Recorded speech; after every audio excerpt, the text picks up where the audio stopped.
고등어TV 영수가 대학가자 시리즈입니다. 영수가 대학가자는 진로 적성에 관한 이야기를 주로 하려고 만들어 놓은 겁니다.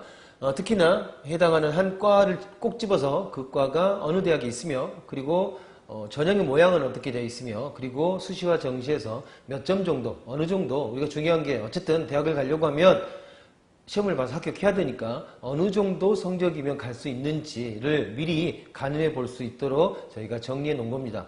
그렇다 보니까 뭐 이게 100% 맞냐? 라고 물어보면 뭐 100% 맞아요 라고 말할 수는 있겠지만 이렇게 작은 목소리가 될 수밖에 없기도 하겠죠. 하지만 성적이라고 하는 것은 상대적인 겁니다. 그래서 학교나 과들 안에서 상대적인 정도의 높이, 높낮이를 보여주고 있는 거라고 생각하시고요. 그리고 실제로 이거 같은 경우가 2015년 정도, 2015년의 성적을 기준을 잡아놨기 때문에 어느 정도 타당성이 있는 그런 점수라고 이해하셔도 됩니다.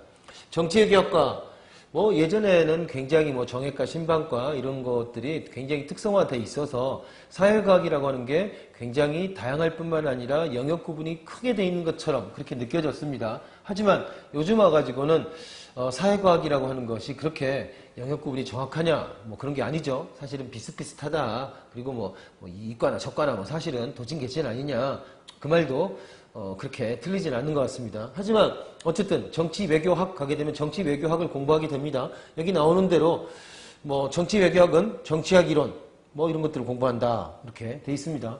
역시 전공은 전공이고요. 그 다음에 대학이라는 데가 기본적으로 무슨 우리나라 기업체들의 일할 사람들을 양성해주는 뭐 그런 데는 아니지 않습니까? 하청업체가 아니죠. 대학은 어찌됐든 간에 기본적으로는 학문을 하는 곳입니다. 학문을 한다는 게 뭘까요?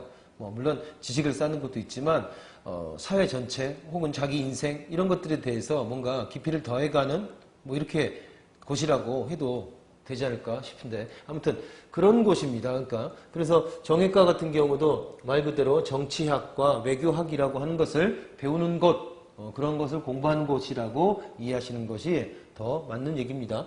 자, 정외과 유명한 과죠. 그래서 웬만한 대학, 웬만한 데 다 있습니다. 자, 대학 있고요. 전공, 정치 외교에 약간 뭐 다르긴 하지만 거의 대부분이 정치 외교라는 그런 단어를 쓰고 있죠.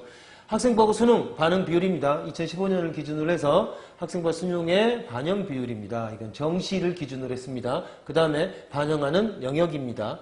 여기에 이제 사실 하나 더 있어야 되는데, 국수영탐을 몇 프로씩 반응하느냐, 반영 비율이 있어야 되는데, 그러면 아시다시피 너무 칸이 많아지기 때문에 생략했습니다. 보통 문과 같은 경우에는 국어하고 영어를 더 많이 반영한다 이렇게 생각하시면 됩니다. 그 다음에 옆에 백분위하고 내신이 있습니다. 백분위는 말 그대로 자 모의고사 내지 수능 성적을 기준으로 봐서 백분위 평균으로 이 정도 성적이면은 이 과에 지원이 가능하다라고 생각할 수 있는 점수입니다. 내신은 수시의 기준 점수입니다. 수시에서의 학생부 교과 전형, 즉 내신 전형이라고 했을 때 이 정도면 정확하게 말하면 누적 속차 등급 평균인데요. 보통 그런 거죠. 그러니까 너 학생부 보통 몇 등급 나오냐, 문과니까 그러면 국영수 4겠죠. 국영수 4탐. 요 주요 과목, 요런 거를 평균 냈을 때 어느 정도 네가 등급이 나오냐 라고 물어봤을 때 답하는 것. 그게 이거죠. 누적 석차 등급 평균이죠. 이 점수의 기준을 지금 여기에 제시해 놓고 있습니다.